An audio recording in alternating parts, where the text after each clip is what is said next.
ভালো ভালো কাজের উপর বিশ্বনবী যুবকদেরকে একত্রিত করলেন যে মক্কা শহরে কোনো টেন্ডারবাজি চলবে না, কোনো চাঁদাবাজি চলবে না, দুর্বলের উপর সবলের অত্যাচার চলবে না, জালিমের জুলুম চলবে না, হত্যা চলবে না, ধর্ষণ চলবে না, রাহাজানি চলবে না।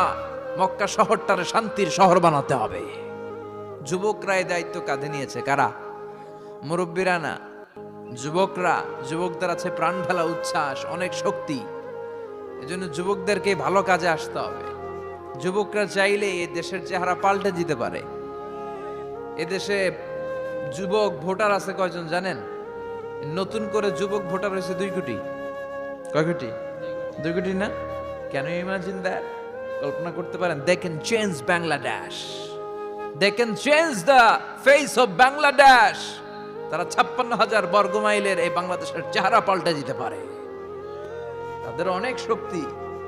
এই জন্য যুবকদের এই শক্তি কাজে লাগাতে হবে। ফ্যান্সি ডিল, গাঁজা, ইয়াবা, হিন্দি সিনেমা এগুলোর পিছনে দৌড়ানো যাবে, পর্নোগ্রাফির পিছনে ছোটা যাবে। যুবক বয়সে ভয় করতে হবে কারে? চিল্লায় বলেন কাকে?